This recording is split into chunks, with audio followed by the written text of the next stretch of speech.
ቤተሰቦቼ እንደ ህልማቸው ኢየሩሳሌምን እንዲሳለሙ እፈልጋለሁ ስትሉን ለነበራችሁ መልካም ዜና። በኢየሩሳሌም ቅዱሳን ቦታዎችን በማስጎብኘት በብዙዎች የተመሰገነው መታደል አስጎብኝና የጉዞ ወኪል አሁን ደግሞ ለፊታችን የጌታ ኢየሱስ ክርስቶስ የልደት በዓል ወደ ኢየሩሳሌም ለመጓዝ ቀጠሮ ይዟል። ጌታ ኢየሱስ ክርስቶስ ከተወለደበት ከቤተልሔም እስከ ጎልጎታ፣ ከገዳመ ቆሮንጦስ እስከ ገሊላ ባህር፣ ከዮርዳኖስ እስከ ጌቴሴማኒና የታቦር ተራራን ጨምሮ ሌሎችም በርካታ ቅዱሳን ቦታዎችን እንጎበኛለን። እናትና አባት ለሚልኩና ጥንድ ሆነው ለሚመጡ ልዩ ቅናሽ አለን። ውስን ቦታ ስለቀረን አሁኑኑ ቦታ ያዙ። ለተጨማሪ መረጃና ለምዝገባ በ0964 08 08 08 ወይም በ0912 64 10 00 ላይ ሃሎ ይበሉን። መታደል አስጎብኝና የጉዞ ወኪል።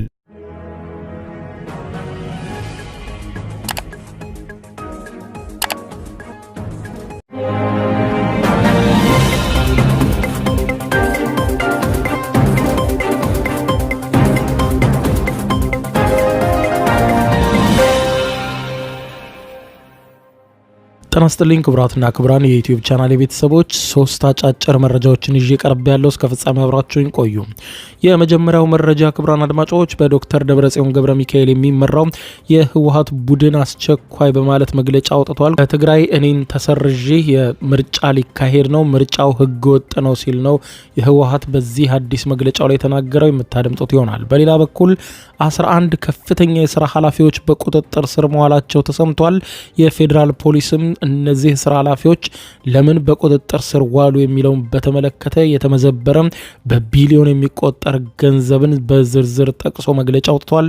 የምታደምጡት ሌላኛው አብይ ጉዳይ ነው። በሌላ በኩል ደግሞ ክቡራን አድማጮች በደቡብ ምዕራብ ኢትዮጵያ አንድ ወጣት የኤሌክትሪክ ትራንስፈርመር ላይ ተስፋ ቆርጫለሁ በማለት ወጥቶ አልወርድም በማለቱ በከተማዋ ለመብራት መቋረጥ ምክንያት መሆኑ ተሰምቷል። ጉዳዩን በተመለከተ ከፖሊስ የተሰማው መረጃም የምታደምጡ ይሆናል። እስከ ፍጻሜ ቆዩ። ዝርዝሩን አድምጡ ግብዣዬ ነው። ወደ መረጃዎቹ አለፍኩ። አብረን እንከታተለው። በቅድሚያም በዶክተር ደብረጽዮን ገብረ ሚካኤል የሚመራው የህወሓት ቡድን በህገወጥ መንገድ እኛን የማገድና በትግራይ ምርጫ የማካሄድ አዝማሚያ እያየን ነው ሲል መግለጫ ሰጠ። በኢትዮጵያ ብሔራዊ ምርጫ ቦርድ ህጋዊ ሰውነቱን ያጣው ከፖለቲካ ፓርቲነትም የተሰረዘው ህዝባዊ ወያኔ ሓርነት ትግራይ ህወሓት በህገወጥ መንገድ እገዳ እንደተጣለበት ገልጾ በቀጣይም እሱን የማያካትት ምርጫ ለማካሄድ እቅድ እየተደረገ ነው ሲል መግለጹ ተሰምቷል።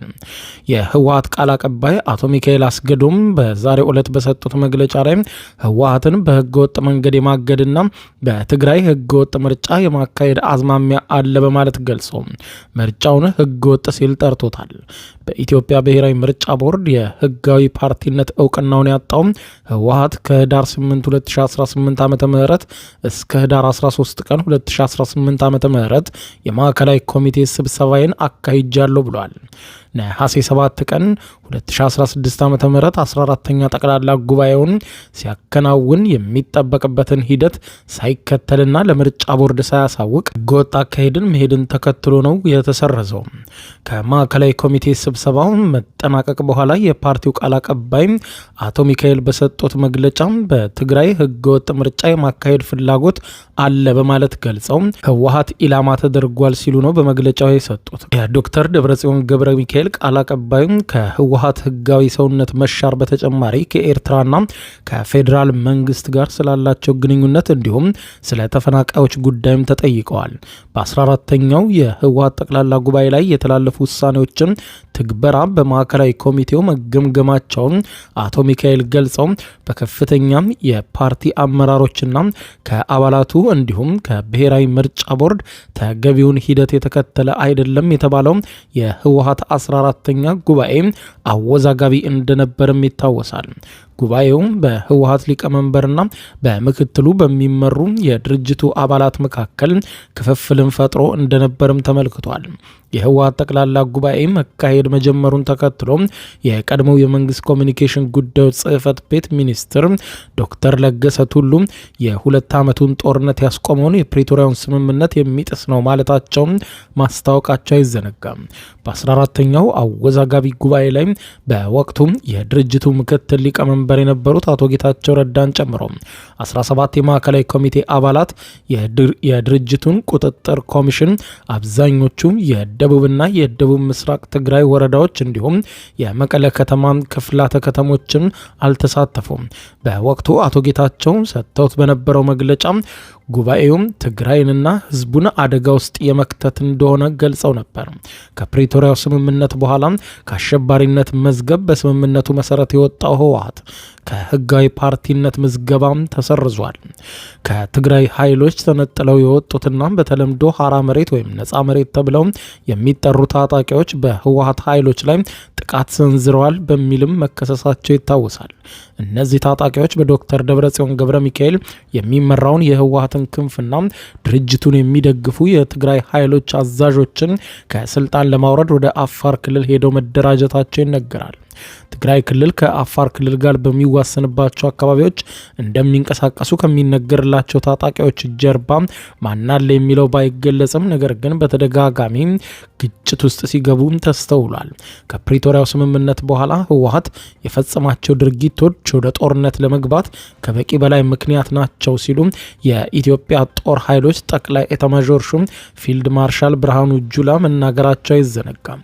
በፓርቲው ከፍተኛ አመራሮች መካከል የተፈጠረውን ሰፊ ልዩነት ተከትሎ የፓርቲው ሊቀመንበር ዶክተር ደብረጽዮን ገብረ ሚካኤል ጉባኤ ረግጠው ወጥተዋል እየተባለ በማህበራዊ ሚዲያ ላይ ሲነገር መቆየቱን ያስታወሰው ቢቢሲ፣ ሆኖም ግን የህወሓት ቃል አቀባይ የሚነገረው ሐሰት ነው፣ ዶክተር ደብረጽዮን ስብሰባውን ረግጠው አልወጡም ሲል አስተባብሏል። ሌላኛው የቀረበላቸው ጥያቄ ህወሓት ከኤርትራ ጋር ያለውን ግንኙነት በተመለከተ ነው። ህወሓት ከኤርትራ መንግስት ጋር እየሰራ ነው የሚለው የፌዴራል መንግስቱንም ሆነ የሌሎችን አካላት በማስረጃ የተደገፈ ክስም በተደጋጋሚ ሲሰማ እንደነበር ተመልክቷል። አቶ ሚካኤል ቃል አቀባዩ ስለ ጉዳዩ ጭምጭምታ ይሰማል፣ ሆኖም ግን በፓርቲም ሆነ በመንግስትም ደረጃ ከኤርትራ መንግስት ጋር ግንኙነት አልጀመርንም ሲሉ አስተባብለዋል። የኢትዮጵያ ውጭ ጉዳይ ሚኒስትር ለተባበሩት መንግስታት ድርጅት በጻፈው ደብዳቤ የኤርትራ መንግስትና ህወሓት ጽምዶ በሚል ጥምረት ኢትዮጵያ ላይ ጦርነት ለመክፈት እየሰሩ መሆናቸውን ገልጦ ነበር። ይህንን ክስ ህወሓትም የኤርትራ መንግስትም በፊናቸው ሲያስተባብሉ መቆየታቸው አይዘነጋም። በሌላ ዜና ከፍተኛ የስራ ኃላፊዎች በከባድ የሙስና ወንጀል ተጠርጥረው በቁጥጥር ስር መዋላቸው ተሰማ። በከባድ የሙስና ወንጀል ምርመራ የተጣራባቸው 11 ተጠርጣሪዎች በቁጥጥር ስር ውለው ክስ እንደተመሰረተባቸው የኢትዮጵያ ፌዴራል ፖሊስ በዛሬው ዕለት ከሰዓታት በፊት ባወጣው መግለጫ አስታውቋል። ክስ የተመሰረተባቸውም አንደኛ ተከሳሽ አቶ ክፍሌ ወልደ ማርያም ጋኦ የኢትዮጵያ የግብርና ስራዎች ኮሚሽን ዋና ስራ አስፈጻሚ የነበሩ፣ ሁለተኛ ተከሳሽ አቶ ወልደ አብ ደምሴ ክብረት በኢትዮጵያ የግብርና ስራዎች ኮርፖሬሽን የግብርና ግብዓት ምርትና አቅርቦት አብይ ዘርፍ ምክትል ዋና ስራ አስፈጻሚና የአፈር ማዳበሪያ ግዢ ኮሚቴ ሰብሳቢም ነበሩ። ሶስተኛ ተከሳሽ አቶ ተንሳይ ሜጫ ወልደ ስላሴ በኢትዮጵያ የግብርና ስራዎች ኮርፖሬሽን የኮርፖሬት ሀብት አመራርና የአመራር ዘርፍ ምክትል ዋና ስራ አስፈጻሚና የአፈር ማዳበሪያ ግዢ ኮሚቴ አባል የነበሩ። አራተኛ ተከሳሽ ወይዘሪት መንበረ ኃይለ ማርያም ነጋሳ በኢትዮጵያ የግብርና ስራዎች ኮርፖሬሽን የኮርፖሬት ፋይናንስ ዘርፍ ምክትል ዋና ስራ አስፈጻሚና የኮርፖሬሽኑ የግዢ ኮሚቴ አባል የነበረች።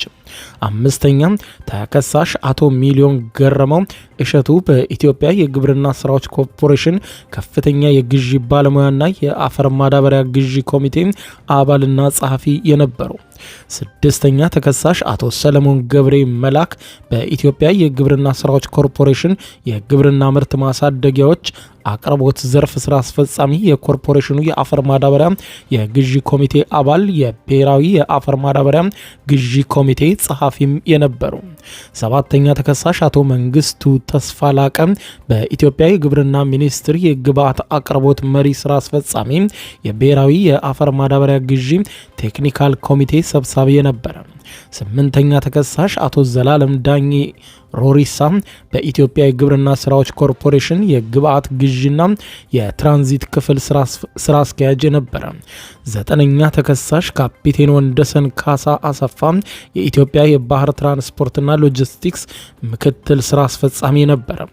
10ኛ ተከሳሽ አቶ ጸጋይ በረሀብ ኪዳኑ በኢትዮጵያ ተስማሚነት ምዘና ድርጅት የኢንስፔክሽን ዳይሬክቶሬት ዳይሬክተር የነበረ።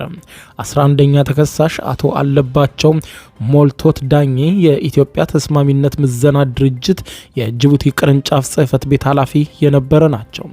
በወንጀል ድርጊቱ ተጠርጥረው ክስ የተመሰረተባቸው እነዚህ ተከሳሾች በጋራና በተናጠል የተሰጣቸውን ስልጣን ያለአግባብ በመጠቀም የክልል መንግስታት ለኢትዮጵያ ግብርና ስራዎች ኮርፖሬሽን በዓለም አቀፍ የአፈር ማዳበሪያ ግዢ እንዲፈጸም የሰጡትን ውክልናና የኮርፖሬሽኑ የስራ አመራር ቦርድ ውሳኔዎች፣ የግዢ መመሪያዎችን፣ ውሎችና ድንጋጌዎችን በመጣስ ወንጀል ተጠርጥረው ምርመራ እየተደረገባቸው መሆኑን ገልጿል። ተከሳሾቹ የተጋገረውን ማዳበሪያ ማስከስከሻ ወጪ 204,000 የአሜሪካን ዶላር ያላግባብ በመክፈል የመርከብ ጊርም ተነቀለ በማለት ኮርፖሬሽኑ 100,000 የአሜሪካን ዶላር ተጨማሪ ማጓጓዣ ወጪ እንዲያወጣ በማድረግ ጥራት የሌለው ማዳበሪያ የተጓጓዘበትን ወጪ 39,992,860 የአሜሪካን ዶላርን ጨምሮ በድምሩ 40,296,860 የአሜሪካን ዶላር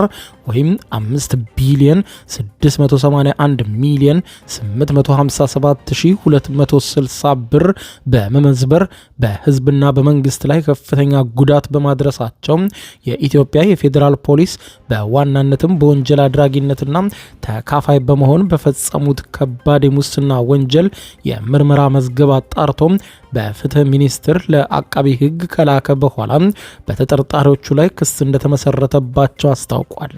በዛሬው ዕለት ፖሊስ ባወጣው መግለጫ በመጨረሻ በደቡብ ምዕራብ ኢትዮጵያ አንድ ወጣት የኤሌክትሪክ ትራንስፈርመር ላይ ወጥቶ አልወርድም በማለቱ ለመብራት መቋረጥ ምክንያት መሆኑ ተሰማ። በደቡብ ምዕራብ ኢትዮጵያ ማሻ ከተማ አንድ የ22 ዓመት ወጣት የኤሌክትሪክ ትራንስፈርመር ላይ ወጥቶ አልወርድም በማለቱ ለከተማዋ የመብራት አገልግሎት መስተጓጎል ምክንያት ሆኖ በቁጥጥር ስር መዋሉን ነው የከተማዋ ፖሊስ አዛዥ የገለጹት። ድርጊቱ የተፈጸመው ረቡዕ ህዳር 17 2018 በደቡብ ምዕራብ ኢትዮጵያ ሸካ ዞን ማሻ በተባለ ከተማ ውስጥ ነው። በዕለቱ በግምቱ ከቀኑ 7 ሰዓት ላይ አንድ የአእምሮ ጤናና ሌላ ተጓዳኝ ችግር አለበት የተባለ ወጣት በከተማዋ በሚገኝ የኤሌክትሪክ ትራንስፈርመር ላይ ወጥቶ ለመውረድ ፈቃደኛ ሳይሆን ቀርቷል። የአካባቢው ማህበረሰብና የሀገር ሽማግሌዎችም ተሰባስበው የወጣቱን ህይወት ለመታደግ ከፍተኛ ኃይል ካለው የኤሌክትሪክ ትራንስፈርመር ላይ እንዲወርድ መለመን ጀመሩ። ነገር ግን ወጣቱ የሀገር ሽማግሌዎችንና የአካባቢውን ማህበረሰብ ልመናና ማሳመን ችላ ብሎ ትራንስፈርመሩ ላይ ተቀምጦ ቆይቷል። የማሻ ከተማ ፖሊስ አዛዥ ረዳት ኢንስፔክተር ብሩክ ታደሰ የአካባቢው ሽማግሌዎችና ነዋሪዎች ልጁ እንዲወርድ ቢጠይቁትም አሻፈረኝ ብሏል ሲሉ ይገልጻሉ። ከዚያ በኋላ ከአቅማቸው በላይ በመሆኑ ፖሊስ መጠራቱ የከተማዋ ፖሊስ አዛዥ ተናግረዋል። ፖሊስ ከከተማዋ ነዋሪ ጥሪ ከደረሰው በኋላ አባሎቹን ወደ ቦታው ቢልክም ግለሰቡ ግን ለአባሎችም አልታዘዝም ብሎ እንዳስቸገረም አመልክቷል። ከ20ና 30 ደቂቃ ማግባባት በኋላ ማባበልና ማግባባት በኋላ ፖሊስ ግለሰቡን ማውረዱንና በቁጥጥር ስር መዋሉን አዛዡ ለፖሊስ ተናግረዋል። ረዳት ኢንስፔክተር ብሩክ ታደሰ ፖሊስ ከመጣ በኋላ አልወርድም እያለ ነበር በማለት በአካባቢው የኤሌክትሪክ አገልግሎት በዚህ የተነሳ መቋረጡን ተናግረዋል። ልጁ ለምን አልወርድም እንዳለ ሲጠየቅም ተስፋ ቆርጫለሁ፣ ከእንግዲህ በኋላ ህይወቴን ማጥፋት አለብኝ እያለ ይናገር እንደነበርም አመልክተዋል። ወጣቱ ከትራንስፈርመር ላይ እንዲወርድ ከተደረገና ከተረጋጋ በኋላ የፖሊስ አባላት ወደ ፖሊስ ጣቢያ ወስደው ምርመራ ማካሄዳቸውን ተናግረዋል። ክቡራን አድማጮች ለሰዓቱ ብታደምጧቸው መልካም ናቸው ያልኳቸው አጫጭር መረጃዎች የሰማችኋቸው ናቸው። ከሰዓታት በኋላ በሌላ መረጃ ተመልሰን እስከምንገናኝ በያለንበት የዓለም ዳር ቸር እንቆይ።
የዩቲዩብ የስኬት ሚስጥሮችን በዝርዝር የያዘው የአቤል ብርሃኑ የወይኗ ልጅ መጽሐፍ ሁለተኛ እትም በገበያ ላይ። ዩቲዩብ ለመጀመር በአጭር ጊዜ ስኬትን ለመቀዳጀት አስበዋል?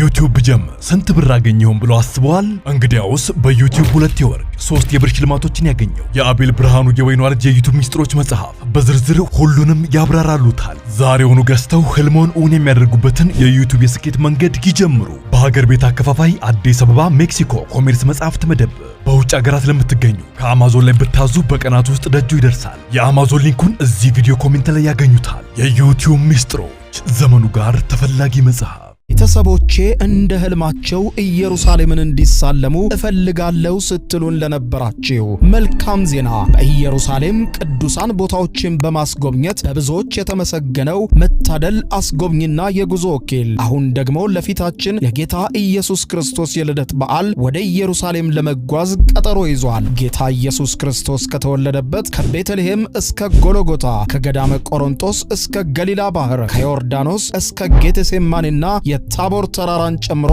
ሌሎችም በርካታ ቅዱሳን ቦታዎችን እንጎበኛለን። እናትና አባት ለሚልኩና ጥንድ ሆነው ለሚመጡ ልዩ ቅናሽ አለን። ውስን ቦታ ስለቀረን አሁኑኑ ቦታ ያዙ። ለተጨማሪ መረጃና ለምዝገባ በ0964 08 08 08 ወይም በ0912 64 10 00 ላይ ሃሎ ይበሉን። መታደል አስጎብኝና የጉዞ ወኪል